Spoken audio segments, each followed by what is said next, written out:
Yes, and. Hello, everybody. Welcome to Mole Music. Yes. I am Mole Jessica. I am here with, Mole Ben. and we're here with, Mole Hugo. we are underground artists trying to find the light, trying to figure out what the heck are we doing with our art and our lives. And today we're talking about expectations. Where's the bar at? Is it too high? Are you always not meeting it? Does it feel terrible? Yes. I expect Always. to feel terrible. Yeah. Yes. Expectations. Expectations. They come in so many forms. Mostly in crushing form. Yeah, if we expected less and we got more, that would be nice. But a lot of the time when you expect less from your life, you get less because that's what I just said.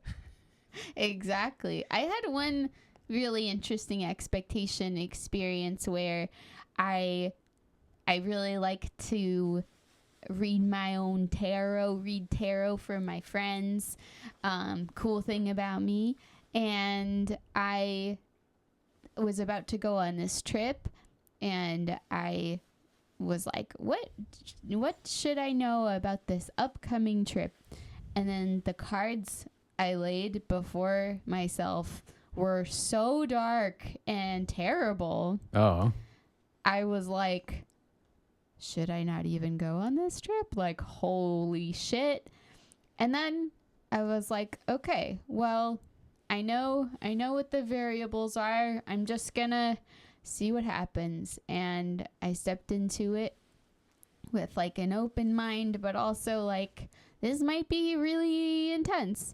And it was a great trip. Every step of the way, I kept checking in, being like, nope, not today. None of these things we're talking about today. And it just was a really cool surprise to have my bar set really low, like disaster ahead of you. And then have it be like really lovely and super like connecting with people I love. And I was like, oh, sick. That's such a relief. Yeah. It was awesome. You should read our tarot one time on the podcast. Yeah, by that's the a way. good idea. That would be fun. I would love to. Yeah. It's a really fun thing. She's great at it. I love you. when she reads people's tarots. It's interesting because we're into spooky stuff, but we don't necessarily give our faith to it. So, like, we're curious about it, but we don't have faith that it exists, like, just because of a desire for it to exist. So, in other words, like, and I'll speak for myself because we're slightly different here. For me, it's like I like the idea of there being ghosts around, and I think that'd be kind of fun. And when things are spooky and we don't know, I like to be like, well, what if? But I don't have like a faith that like there must be ghosts and there will be ghosts, and I just will plan. Yeah, so basically, yeah. And same thing with tarot, where I'm like, these aren't exactly prophecies, but it's very interesting how the cards come out. And what I will say for both of us, though, is when Jessica's reading the tarot, she like lets you, as the person she's reading to, kind of fill in the blanks. It's sort of like a Rorschach test for concepts, where you hear like what the card is saying, and then you find a way to like you automatically do this without even necessarily trying. You think about how it relates to your life. Recently, she read mine, and the main card was this giant tower that's falling. And the concept in general of the reading was like, everything I've built is being destroyed and I'm going to have to rebuild, and it'll be good when I do, but it's going to be very painful. And that's just how I've been sort of summarizing a lot. So my expectations lately have been, you know what, when all this stuff feels like it's not working or something is bad or my money's running out or whatever, now I'm like, well, that's just part of this. That's because my tower is falling. Sure. And my expectation. Well, it feels very metaphorical or like symbolical, right? It's not like a literal. yeah, thing like it's this is gonna totally happen, symbolic. but like you Yeah. say, you kind of, it's like when you see something eye shaped or something somewhere, you see a face in it. Like it's automatically you adapt it to things you're used to, Yeah. things you know, and Mm-hmm. And then with Yeah. tarot, it's way personal Yeah. because like seeing two dots in a line, and you'll be like, oh, there's a face. yeah, And almost anyone could see the face in there. But since tarot is like so abstract and so conceptual, you see things in it that other people wouldn't because you know Right. you and you know your brain. yeah, And you know your life. And there's just like, it's really, really special to help people kind of shed some different light on things they're thinking about and dealing with. And sometimes they'll ask a question about one thing and the cards and the explanations will kind of have nothing to do with that. And you could be like, because it's fake, or because it's like another cool way of looking at it is like, it's kind of more like poetry or song lyrics when you're in a crisis where certain things just pop out at you and are like, holy shit, that's exactly the thing I've been thinking about. And it's really helpful to sometimes just hear like some support. Sometimes you get like really beautiful cards. Sometimes you get really dark cards and you're like, and then it's like, don't worry, this will pass. Or, like, this actually means this, even though it looks really scary and bloody. And it's really special time. We should totally do it. Things that are yes, that seem like they would be bad are more nuanced. I like that. Like the Yeah. devil. I get the devil. You get death. every time I get the devil. You get the fool. The fool is a The good one. Fool's one of my favorites. The fool is like everyone thinks you're a fool because of this thing you're doing, but actually it's a good idea, and you have to go full on sometimes with an idea that people think is foolish, which Yeah. is why I have decided to start my own political party, and it's not too late. So I would like to say to all the podcast listeners out there, this is not for you. This is for people who make podcasts. So tell your representatives who make podcasts that I'm running for their votes, not yours. I am going to create a society, start anew, start fresh, where all we it's probably a good is idea at this eat. point. Just start. We start with a clean over. slate. And all we do is eat. All we do is eat. So there is still like this issue of how do I get food, but the answer is by eating. See, this is like at the core of our needs is food. Food can become shelter. If you eat enough chicken bones, you could build a little house. I feel like we need to eat in order to have the others. For instance, drink. If you chew something enough, it becomes drink. And then the other needs include shelter, chicken bone house, and companionship. You can The chicken before you eat together. it. The chicken before you eat it, and you can eat with someone else. I like Chicken Bone House proposed by two vegans and a vegetarian. In my new society, no one would have to be vegan because the food would eat. Yes. Everything would be eat at the end. Mm-hmm. So it's a no waste plan essentially.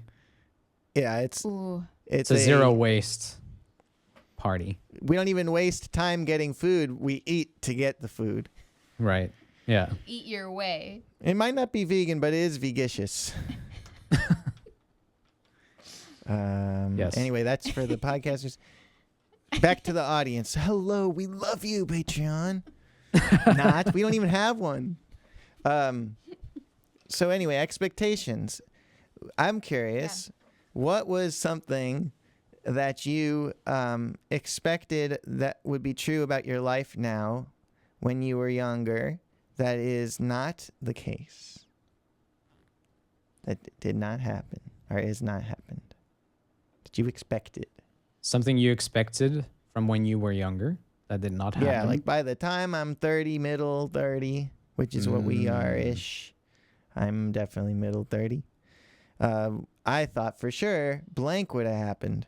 And you can tie this into your music and art life.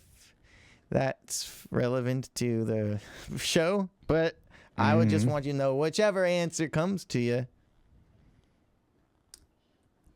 For me, I would probably say more progress in a music career sooner. Yeah, definitely. What does progress look like Like, according to that? well, when I was young, I thought I would be touring guitar player. Like the people I watched. I was like, yeah, of course. That's what I'm going to do. I'm just going to tour with a band and I'm going to be cool and I'm going to be rocking on the stage with a guitar and it's going to be sick. But none of that happened. I'm not even a touring musician. I'm a But teacher. you are cool. You are cool. But You you do are rock cool. on the guitar, and the stage has changed. I'm and it's cool and computer rocking, now. but I'm not touring. Not on touring. So Not if touring. do you think you would like touring? No, I don't think so. I don't think I could.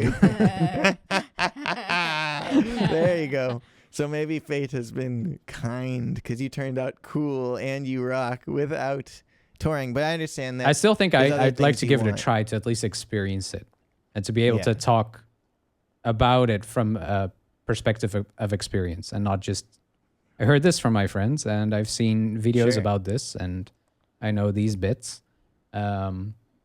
But also, yeah, it's a lifestyle I probably couldn't do. No.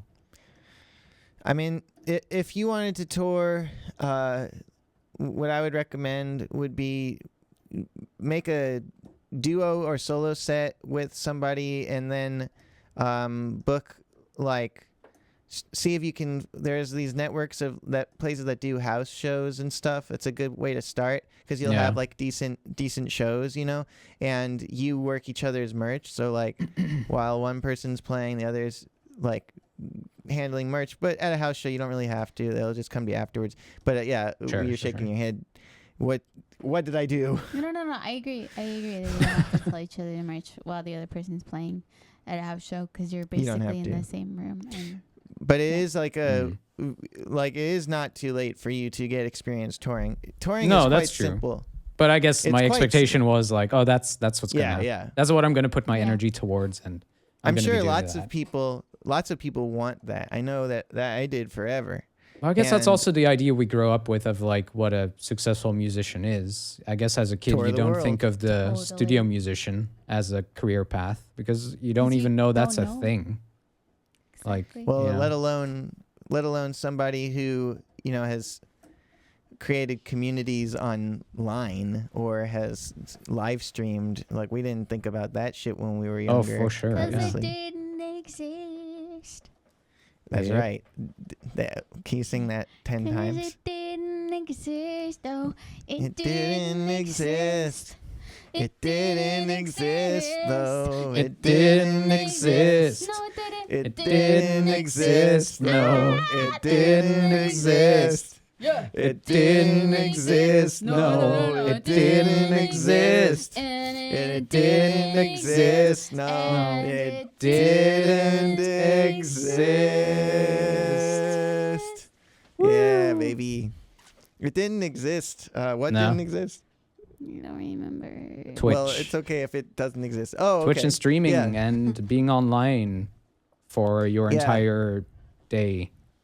I think you could tour though. I know that's not the point of this, but there are Yeah, probably a lot yeah. of people who want to tour and want that experience, but feel like maybe they haven't gotten the chance or won't get the chance or whatever. And like the here's what the real tour experience is. Like here's what it really is. It's a lot of commuting, and it's a lot of you stay in a different place every day, and then you play a show each night. So if Right. you can get yourself in such a predicament where you're, let's say, taking the train to a different location for 5 nights in a row, and each of those nights you have to play somewhere, an art gallery, a library, someone's living room, a venue that is traditional, like a rock venue, at some festival, then you'll have truly experienced touring. When you talk about 30 shows and you're on a bus, it's the same thing. It's every night you're going from one place to another and then playing a show. That's like the experience. And after about 5 Yeah. shows, you know what it's like to be warmed up. And, you know, after 10, 15 shows, you know what it's like to be burnt out. It's not that crazy to gain enough experience to talk about it from a point of experience. Yeah. I would say kind of two unexpected factors, or really three unexpected factors that make it really challenging are that food is a little bit more unreliable because everything is based around the travel, and less so in Europe. In Europe, a lot of venues are connected with kitchens, and they expect musicians to eat and sleep and help support in that way. Yeah. In the US, the venues, unless you literally pay for it, the venues are not offering food unless it's a very rare venue that's very sweet, or like a random like a restaurant that is like, we give free or discounted meals to musicians, which happens sometimes. Yeah. They exist, but it's so rare. So and so there's the food can be really tricky to time and to find. And so I feel like I developed like a what's the opposite of growth mindset? Scarcity mindset. I developed a scarcity mindset around food because there's so many situations I was like, I am starving and there's nothing I can do about it, and this is a terrible feeling and it's making everything worse, over and over and over again. And sleep is another thing, same reason, because the travel is the priority. And especially if you are driving yourself, or you know, part of the driving people who drive, or just you doing all the driving. That's already two things I would love to just have stable. Right? And then last thing is privacy. You just don't get it unless you're in the bathroom. And then sometimes that even goes wrong. Oh, yep. Then sometimes the people walk in on you. Because the venue bathroom is actually a storage closet and there's no lock. Like or random. Or the door is locked, but it still opens. Yes, that as well. So, right. Yeah, there's just, it's like, it's really like, and I feel like we got to a pretty fancy level. We did one tour on a bus in Europe, and it was a double-decker bus. There were lounges on each end of the top and a huge, like, communal area on the bottom. And still, it was like, I mean, I felt, like, comparatively much more comfortable on that tour.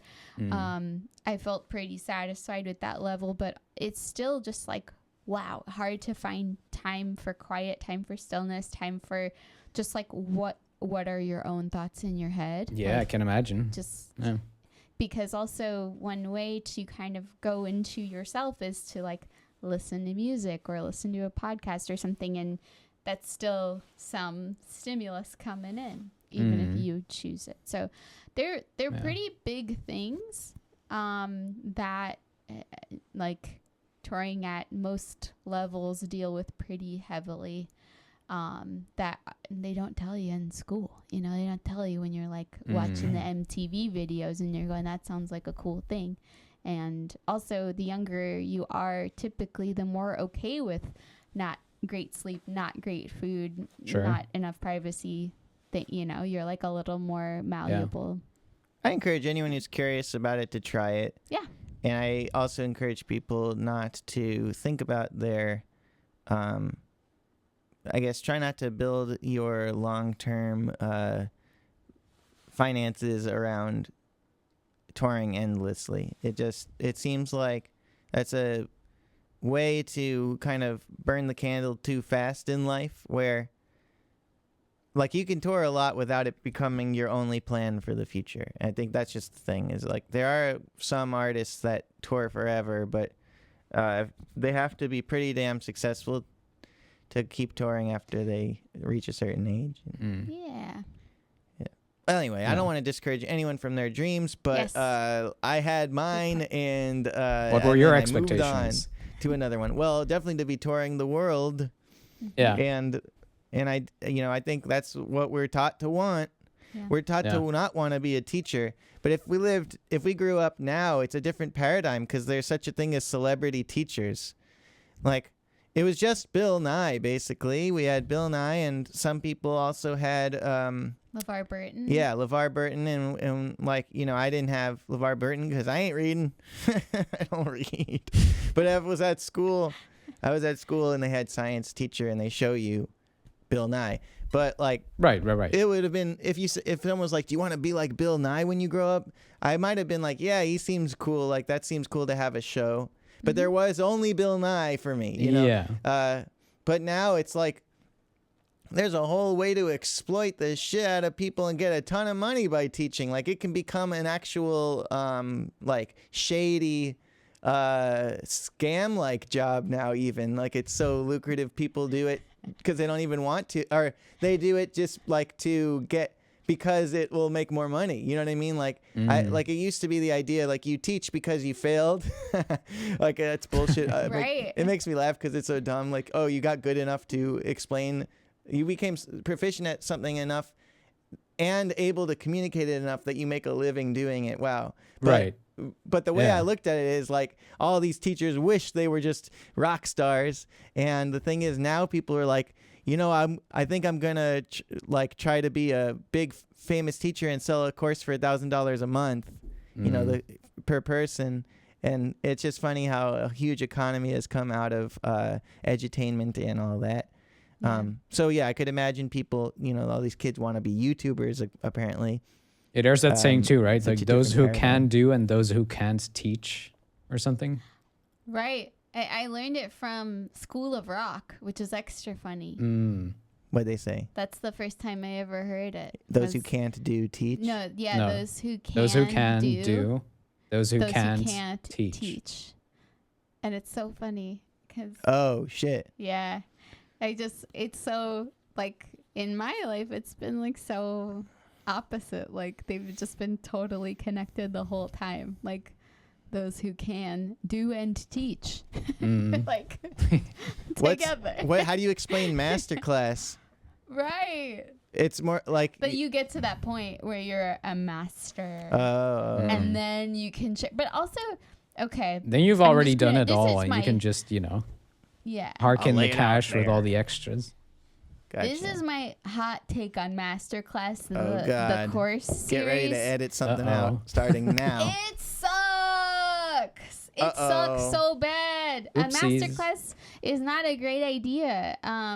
It would make sense if the teacher was like responding to students' work and using their expertise to guide, but it is not Right. that. It feels like the ones that I've seen, which isn't all of them and isn't super recent, maybe like 2 years ago was the last time, Right. but I accidentally re-upped the subscription twice Oh, on fuck. accident, and it's Oof. way too expensive to do that. Ugh. It was I felt like Masterclass, the company, was just this big old weight on my back, and They it passed just glass up your ass. thank you. Class. And yeah, I feel like it's this really awkward, not complete lesson that doesn't really leave you with much to do with. Yeah, Well, the production quality I think is I've always seen great. That's definitely true. I think I've seen two or something, 2 or 3 as well, and it's definitely very shallow overview, kind of like, yeah, here's these things that have to do with the thing, but let's not go in depth, and let's definitely not give you exercises to actually try this stuff out. I'm just Yeah. going to talk about my general experiences of like, hey, mixing. Yeah, that's where you like play with volumes and panning. Yeah, it's like for beginners and experts, but really neither. Like, it's just so confusing who the Yeah. audience is and what we're supposed to get out of it. And it's just using celebrity so shamelessly when Skillshare, we're not sponsored, by the way, but I love Skillshare. Skillshare rules. I learned so many great things: watercolor painting, digital illustration, a bunch of random other craft stuff. It's way better. If you're like, what am I gonna spend my subscription money on? Do that one instead. It's better. Apparently, it's very hard to cancel your Skillshare? subscription. But For whatever. Skillshare? I just saw 2? one video Maybe. essay about how Skillshare is bad or whatever. I just haven't Okay. quite But- seen how it's better than YouTube videos yet. Ooh, I have an answer. Okay. Do you want to know? Yeah, I wanna know. So, I've tried both. I'm curious Okay. why you think Skillshare is better. well, I think it's much better curated in terms of what you're interested in. So Yeah. if you're like, I am interested in illustration, you can search illustration, and there's all these projects have Yes. every step of the way, and then you can upload your work. It feels very like you got the accountability of finishing it. And sometimes the teacher even responds and goes, "Oh, really great job," and you feel really cool. That's true. Yeah. And also with a lot of YouTube, this isn't true across the board, but it can happen where either the lesson is too broad or too little. Like there's not a lot that's like 1 hour of like a class and you're step by step making a project. Yeah. It's so helpful to just have that guidance and have it broken down into smaller lessons. There's something about the format that really works for my brain. Seems to me That's true.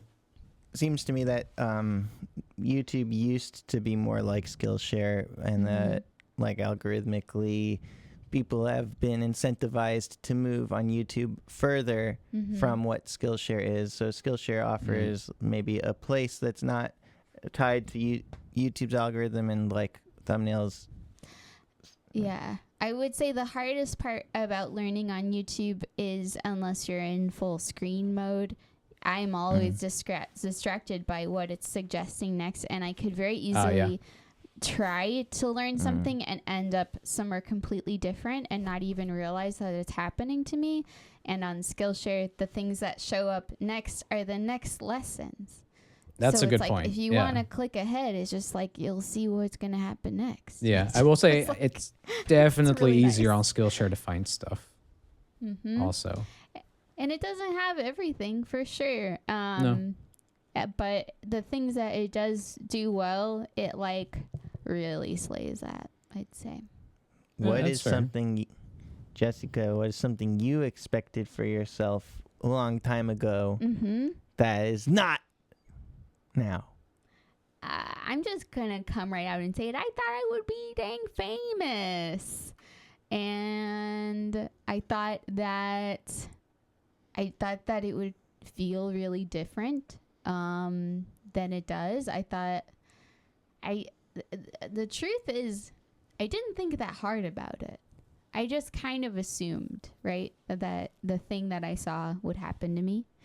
And I feel like in Bentley and the band we were in for a really long time, some really incredible benchmarks of success in my head like happened, and it was really cool to like feel that growth and that connection with people. Like it is a really cool feeling to have a crowd of people singing along with the songs that you wrote. Like wow, that's That's a good benchmark. lovely feeling. right. It's one thing that makes me feel super weird is that I actually got used to people saying really nice things, like really, really positive, like supportive things.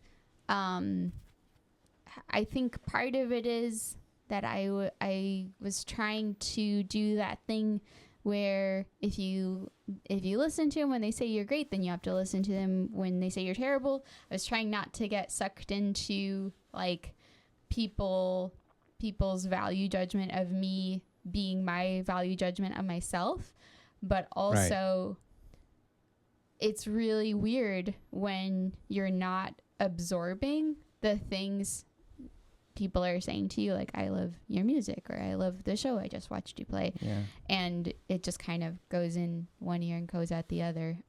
That is a really bizarre, surreal feeling. As in, it doesn't move you anymore. Doesn't affect you as much. Yeah, like it feels like hello almost. Like it yeah. just becomes very normal.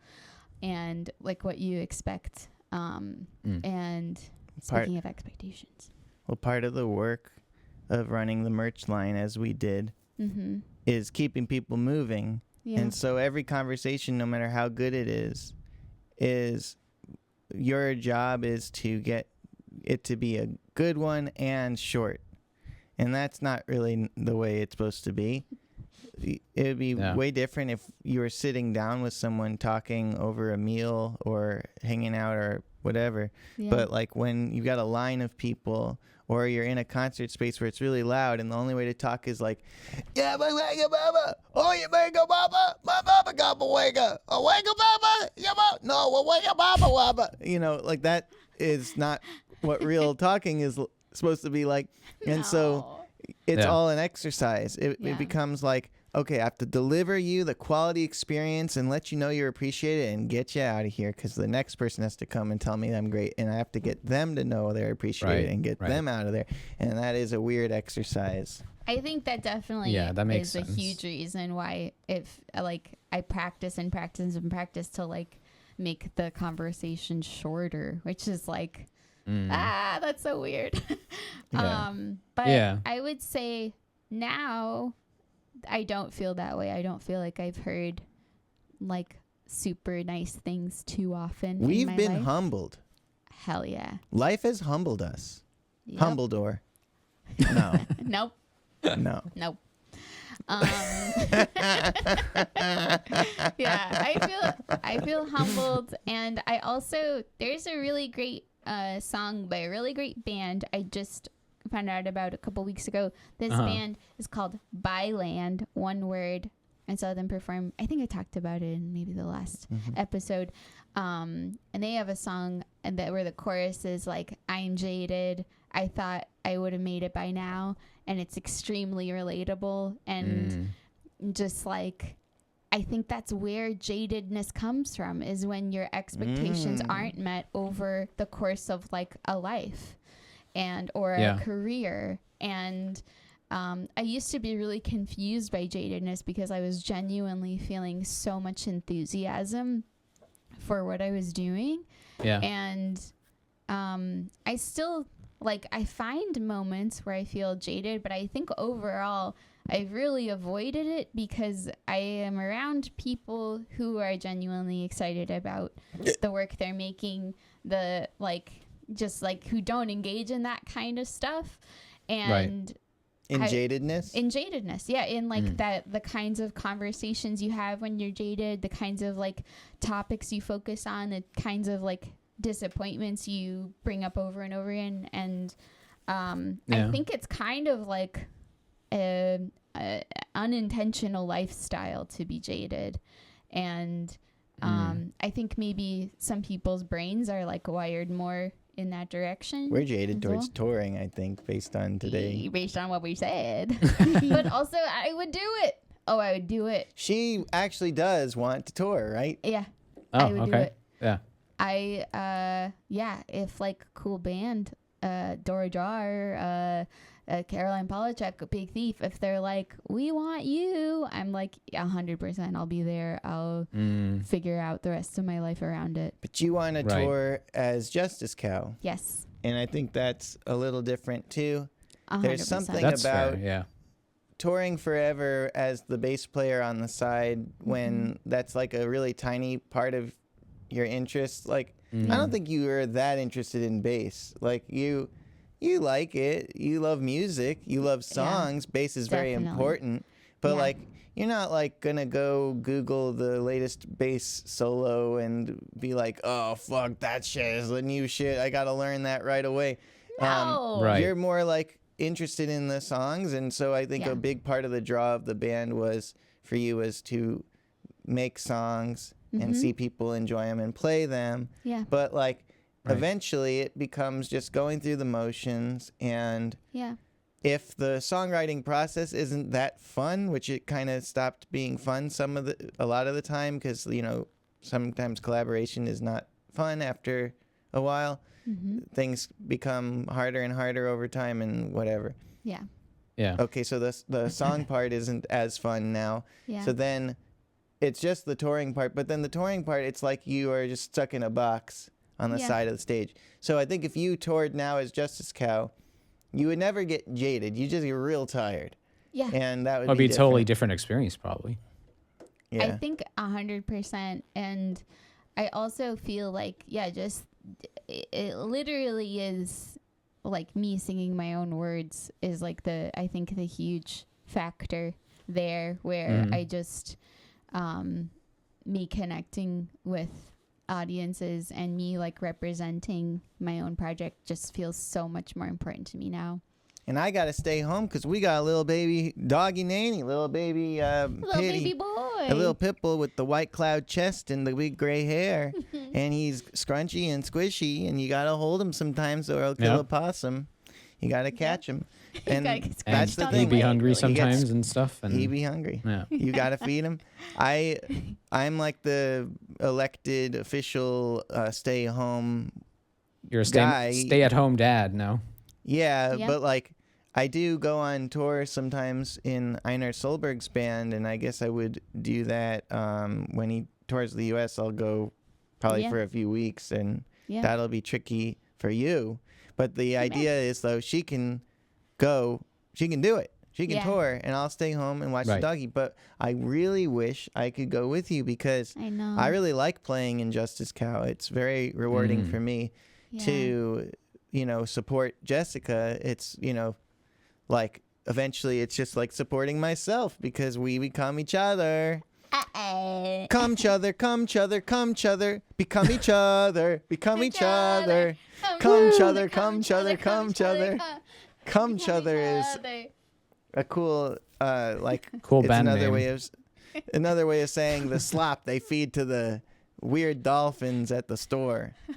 Yes. But in my eat society where eating is how you get your food. But would you say your expectations have changed now? Yeah. Mine Yeah. or hers? Now you're older. Both of yous. Oh gosh. Yeah, what are our expectations now? Well, honestly, I did think that by now I would be way, way more like financially strong to the point where I could be hiring people and like making Right. everybody around me Like go lifting up. up. Yeah, I thought I'd be a Mm. lift up Yeah. guy. Yeah. And I had moments of that, and I will not give up on that happening. But what I need to do is tarot card call back. The tower has fallen. I feel or it's falling, and I'm building a new tower. It's called 15 episodes of Sweeties and Cuties. I make them all at the same time, and they. Welcome to the show and tell, where I continue telling you about the Sweet Cuties, which is a perfect fit for show and tell.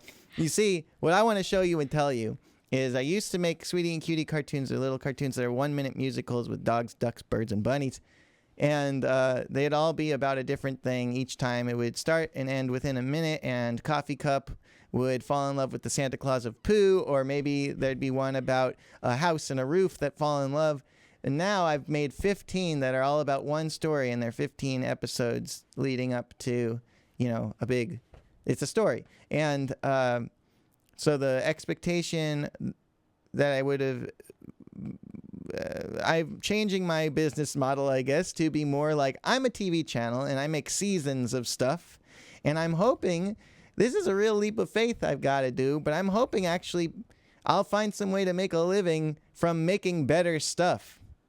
It's kind of a crazy thing that I think it's crazy. It is crazy to think it's crazy that making better stuff. It's crazy to think that making better stuff won't help my career. It is crazy, not to keep saying crazy. It's an outdated word in my opinion. It's pretty unintuitive to think that we would generally think that no, the smart thing to do is to keep selling your courses and getting students by making educational YouTube videos, right? That's not supposed to be a stable thing, and it's not.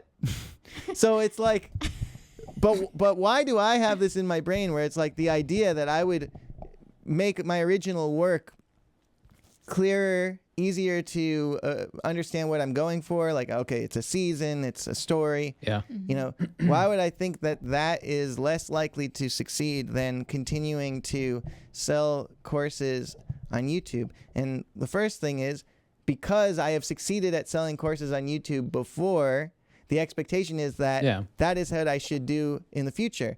But I've realized this year, having made like more than 25 or 26 YouTube videos this year, music education YouTube videos, doing them as well as I could, and all really with the grain of what I believe my audience wants.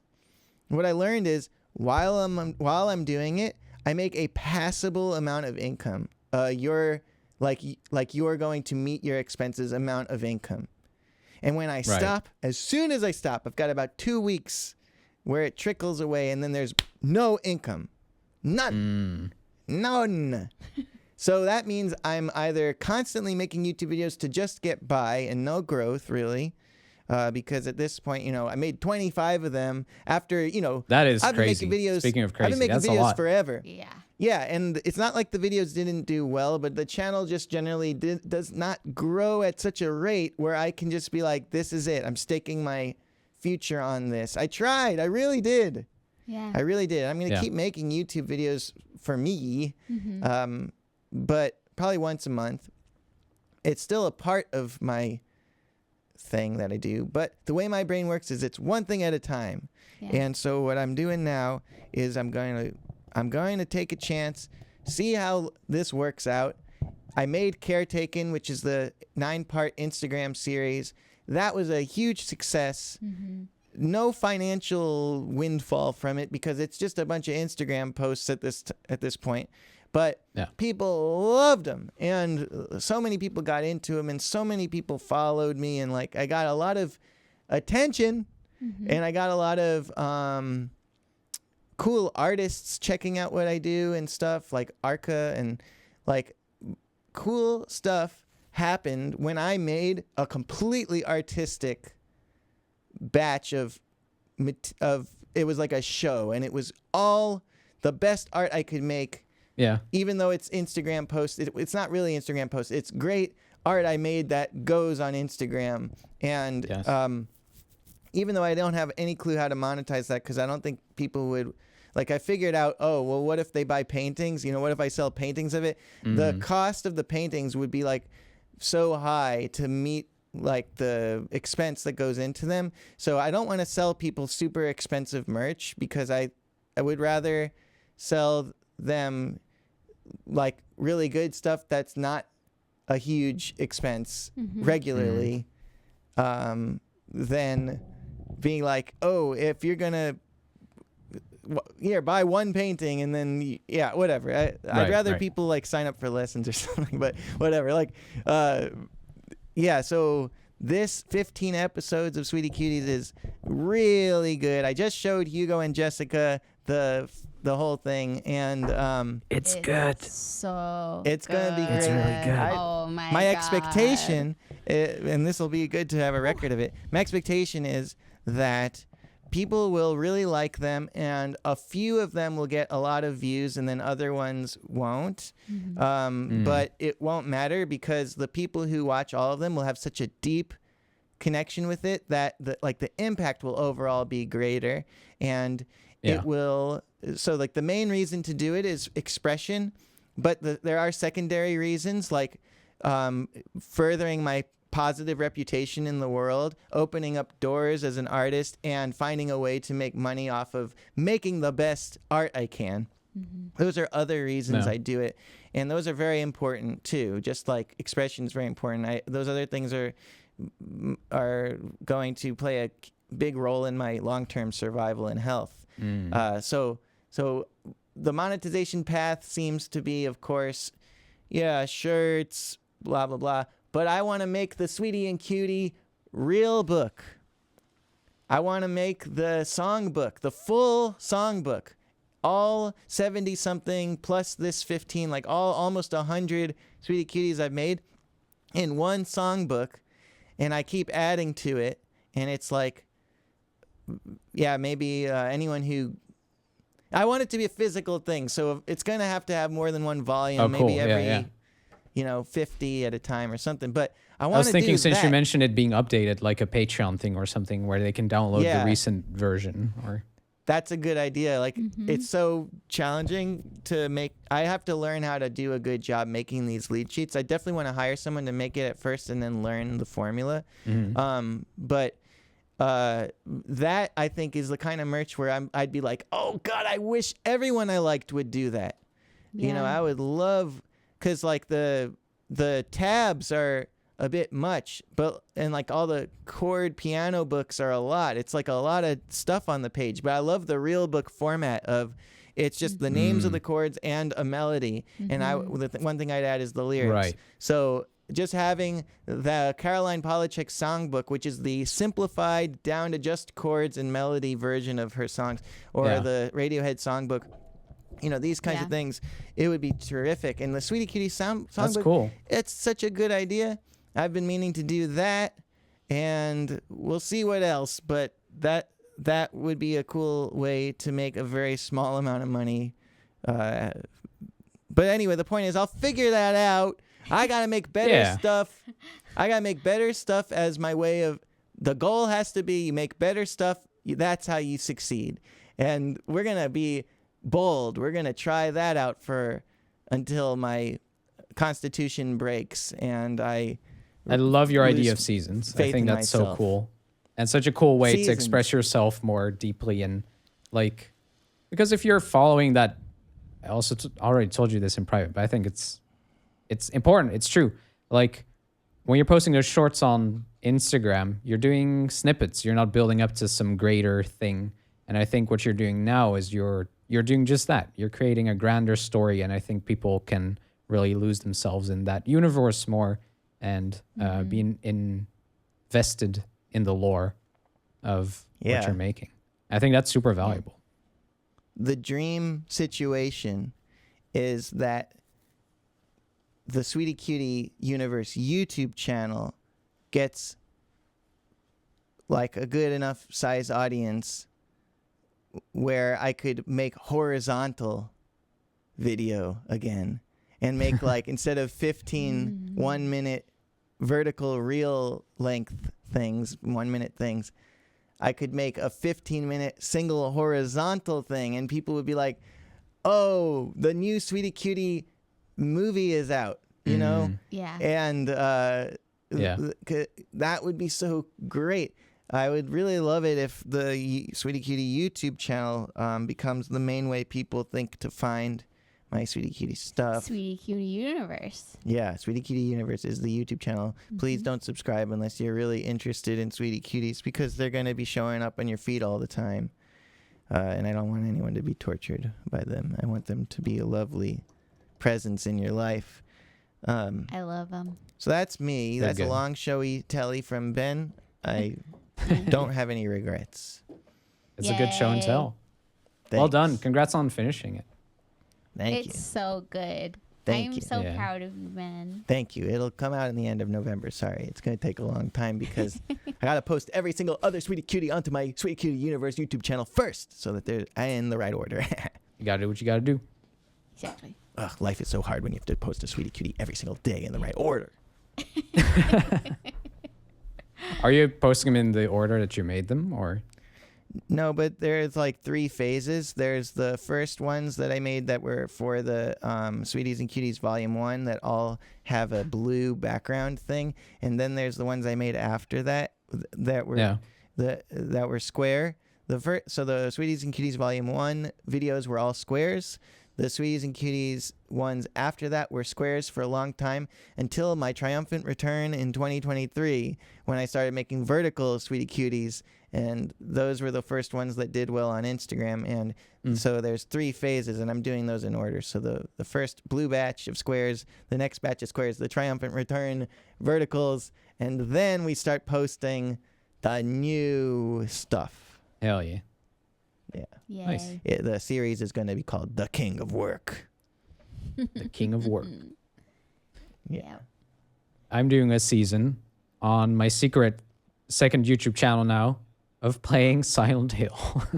Oh, I've been a fan. I've been a fan. Hell yeah.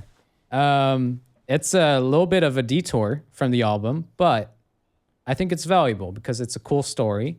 And more importantly, I'm practicing my video editing chops, which cannot hurt. Nice. So yeah, I've been doing a lot of that. Been going pretty ham. 5 episodes done in 2 weeks, I think. Holy So- moly. Yeah, it's good. Learning to make thumbnails faster, edit videos faster. I like your Pretty thumbnails. streamlined now. You like the thumbnails? Yes, I've been watching Nice. this series, and Hugo's very good at streaming games. I think it's very funny. Oh, thank you. It's a scary. Well, I like your balance of supporting the lore and the mystery. You know, you're not like constantly undermining the scenario. Like when there is a note, you pick up a note, you read it as best as you can to fit the dramatic, the vibe. And you also turn off your video when there's a cutscene. You don't talk over cutscenes. So there's like a good respect to like the storytelling of the game. But then also you'll be walking down like a foggy post-apocalyptic horrorscape with screeching metal in the background and the sound of like sloshing guts on the ground. And you'll be like, off to my day's work. It's another beautiful day. Let's see if we can find my wife. Hello, off to find the wife. And it's very funny how you cut through the tension. So I definitely recommend watching Hugo's Silent Hill. Cool. Thank Ooh. you. Yeah. Yeah, it's fun. Yeah, I'm trying to make it immersive and like you say, respect the lore. It's a pretty slow playthrough. I don't want to rush through it, but I think that's kind of what makes it unique. Like taking my time with it, figuring out what it's all about. Spoiler free, of course. And Yeah. it's fun. It's a good time. I'm doing that live on Twitch, and it's on my Hug Cutie, it's HUGQT YouTube channel. Nice. There's so many little details in that game that are cool. That it's good for you to take your time. Same thing with Yeah. Elden Ring. I'd want, an Elden Ring playthrough should be slow. This game should be For slow. sure. Yeah. Maybe like a game, like a first-person shooter should be fast because it's like, whoa, it's intense and Oh, yeah, exciting to yeah, see yeah. you like. But there's definitely like different streaming philosophies for different games. It makes sense. For sure. And I guess Hey, if you there's have like a backlog of games that you all got to get through, you don't have the time to do this shit. But like, Mm-hmm. it just makes sense. It's a creepy game. You can't run through that. You got it. Also, Yeah. I like your choice to be black and white for your little video of yourself in the corner. That was a good move. Oh, thank you. Yeah. That was a tricky decision actually because I stream it in color. But it didn't feel right. So yeah, black and white. Black and white's a good vibe. Yeah. Cool. Cool. What about you, Jessica? My show and tell is You can say it. What? You just say it. I don't know what. You can. What? I'm still working on a stupid video. You can say that. What were you thinking? I didn't have anything in mind. I was just trying to be silly. But do you want me to think of something for you? Sure. Yep. You sure? Yep. Or we could talk about your expectations for your future work. Oh yeah. Did we actually talk about expectations in general with this? With your We sweeties and mentioned cuties? it. Ben started with expectations and got into show and tell, but I don't think- expected more financial success, and that's why I'm changing up my tower that fell from the tarot cards. Yeah. That's What do I you got here. expect from the sweeties and cuties, though? Or do you expect anything? I expect a couple of them to get a lot of views, and I expect, honestly, I expect things to be really slow. I think I'll make this series, and I think it'll do really well on Instagram, and then I think Sweetie Cutie Universe, I'll be lucky if I get 100 followers from it. Very lucky, and actually, I'd be very happy with that. Yeah. That would be crazy, actually.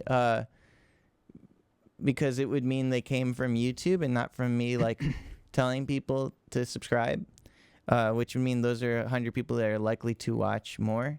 But anyway, that's about what I expect is I'll go from where I am to a little bit more, but it will Yeah. also set a valuable precedent, and it will further my reputation among other artists, and I might be asked to do more work for people, because that's another That makes thing that would sense. be good. Yeah.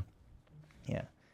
But I feel like, Jessica, your show and tell would be that still that you're teaching this class at Brown University, Yeah. and we went to a songwriters night that was unrelated to this class, just some local really nice hang, and so many more people know Jessica now, and it's just so nice that we live in this town of Providence, Rhode Island, a very, it's not a huge place, but it feels very hard to get into still Yeah. as us. And Jessica's a mentor to people, and she's being seen, period. She's being seen, which is a change of pace, because she is not tall, and she doesn't get up in your face being like, hey, you better fucking follow me on Fuckbook, or else I'm gonna be a fucking shit'll ruin your life on Cockbook, or whatever.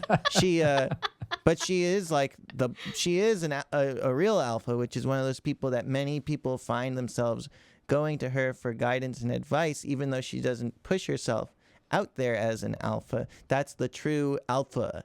And we always have to think in hierarchy over here, but the true alpha, though, really it is somebody who everybody looks to for support and advice and a push up. And now you're supporting people professionally. Do you That's think that's true. a good thing to talk about? That's awesome. Yeah. That's a good thing to talk about. Thanks. It's so exciting. This workshop is going really well, and people, like, someone played yesterday for the first time in the workshop and was like, we asked, what, after people play their song, we asked something that they're proud of about what happened, because the tendency is typically to diminish ourselves when we're in a situation. I don't know why, it just is. Everyone's like, I just wrote this song really fast, or it's not actually that good, just so you know, I can do better. There's like that real tendency. And so we try to be like, the first thing you say about this song is something you're proud of. And this person was like, I wrote 4 songs in 3 weeks, and I've never done that before. And it was like, that's so cool. That made me feel really excited. And yeah, it just, me and the other host of the class, me and Morgan, are writing songs along with the people in the workshop, so that we also are holding ourselves to this accountability and doing That's the fun. work. It's a with cool way them. to lead it. I mean, it reminds me of the song challenge, It just is like, it's a way to be like, hey, we're all in this together. And that has been cool because during the pandemic and basically on and off for about 3.5 years, I had a songwriting club called The Hive. That was just me and a couple of friends mostly, meeting every Tuesday. And I would write a prompt for the week, and then people would write songs or parts of songs, and we'd share them. And that, like, basically fizzled out about, like, maybe like a year ago. And now it feels like the first time since then I'm writing regularly. So that feels pretty cool, even though I'm like, I don't know about any of these songs, but that's not At the least one of them I point. heard is excellent, but it's not the point. Yeah. But yeah, it's so cool. Yeah. She's like, I feel like this is the coolest angle to be like getting into the scene from, is like I might be an outsider, but I'm here to help you with your stuff and send you good vibes and show you I'm qualified clearly because I'm here. And she does that at work, she does that at other work, she has 2 work, and I think that you're gonna get what you want of being like one of the cats in town. Cool.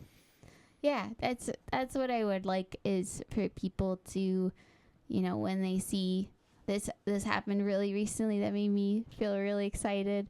The Providence Public Library just put out a newsletter being like, hey, we're looking for a musician to apply. We're looking for musicians to apply for this fellowship where you can write something inspired by our special collection at the library. And 2 people from my work sent that to me. And Oh, nice. it made me go like, oh, They're they thinking see of you. me Yeah. as the person who gets this. That makes me feel like I'm the person who gets this too. And it just, Yeah, exactly. yeah, it felt really exciting. That's awesome. And, yeah. Are you going to So do it? It's I'm going to apply. Yeah. Hell Why yeah. not? it has made Awesome. it has created the expectation in your mind that you could actually get one of these grants.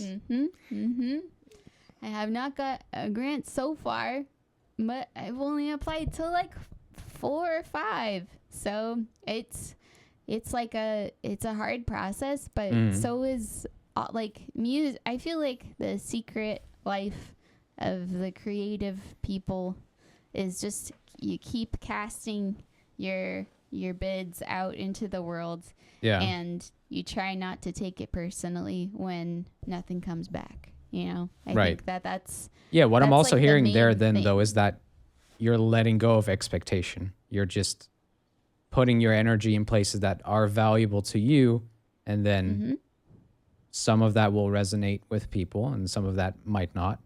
But eventually some things might return to you, but not through an initial expectation that all of your efforts must. yes, yeah. I think exactly right. Like I think we really want that like 1-to-1 situation. Like this is the amount of effort I put out, and this is the amount of things I get back. And when it is more like varied than like a job, you know, like regular kind of job where you punch in, you work a certain number of hours, you get paid for those hours, you know, like that's the 1-to-1 Yep. that we're used to. And the creative fields just don't work like that, and it's like it breaks your brain. But also it's really helpful if you find people to look up to who have cool ways of thinking about it that make you go, oh, okay, it's not 1-to-1, it's like 273-to-1 this time. Maybe next time it'll be 10-to-1. I don't know, but I'm just gonna keep doing it. Yep. Yeah. It's not really about that. It's about the making. You keep hearing more and more about people who just got started in their 30s. Yeah. I have been reading books. I've been dishonest with everyone. I've been reading. I like How these could you? books.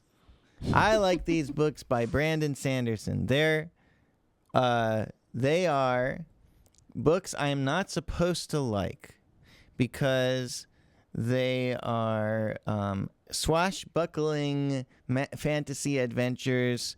They're not heady, it's like Twin Peaksy kinds of things like I normally like. They're like, well, since it's books, it's you fill in the voice acting in your head, you fill in everything. It's really well written stories that would be turned into shitty movies. You know what I'm saying? It's like great. Yeah. They're great characters and really cool worlds and magic, but like really easy to read. They like play like movies, and you could see someone adapting them and just every line losing its weight and just becoming like total crap. And I like these books. That I've read 2 now. One's called Mistborn. It's part of a trilogy, Mistborn trilogy. One's called Mistborn, and the other is The Well of Ascension. I like them. They are very accessible. This author writes so many books, his fans can't even read them all. He's like Stephen King, but more. He's like Stephen Emperor. He's like Stephen God. Stephen can't. He's like... How can you be even more Stephen too? Like not just king to emperor, but he's Stephen Kingier. Stephen Nathanson. He's like Stephen Nathanson Emperor Steen. But then so he writes these books, and like I the hope two he I've read watches this, by the way. Yeah, that would be great. Brandon, thank you. I like those books. Thank you. You're doing great. But he wrote 14 books before he got published at all, and his career really wow. started off in his 30s, and he's got books now that are like got better rate my books ratings or whatever. They're like more popular than Harry Potter and stuff, and like yeah, it's very inspiring to me.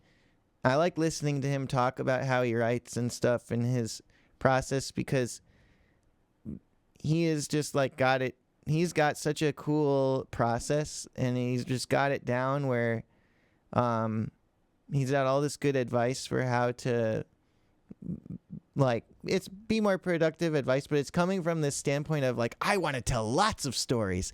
I have so many cool ideas. On my podcast, we're going to talk about which superpower we wish we had. We're going to list our top 5 superpower ideas. You know, he's just this grown up. He's never lost his child self, and he's an adult, but he's like got his child like in the front. His child in the front is leading, you know, and I love that. And like his inner child is leading. Yeah. He's also got children, but That's fun. Yeah, like and it's cool that he's just got it started now. You know, I'm 35. I'm about to be 36 so soon. I just want to say, it is so stupid to be like, there's a big difference between 36 and 25 from a like career potential standpoint, because I'm making more shit now than I made then. I'm making it way easier. I couldn't have made any 3D animation when I was 26. I tried making video games, you know, on Unity, probably around that time, around that age. And it took me a whole month of doing nothing but that to make one birthday or Hanukkah Christmas present game for my friends that is so much like worse than what I made with the Sweetie Cuties, and I made the Sweetie Cuties in 2 weeks. So my point is just, you can get better and better, and then when you're in your 30s, you can just do better and better and better, and then when you're in your 40s, maybe do better and better and better still, and then once my cognitive decline starts to kick in at some point, you just let that be a trip in which you create the most mind-blowing Alzheimer's content. I don't know. I'm just trying to be positive about the future and not be a doomy. That's very actually sounds hopeful. pretty cool. Positive, good. A positive good note. expectations. Good note to end it on. Yep. Good mole music, everyone. Well Good done. Music. Good job, I viewers. finally spoke my mind. Mom.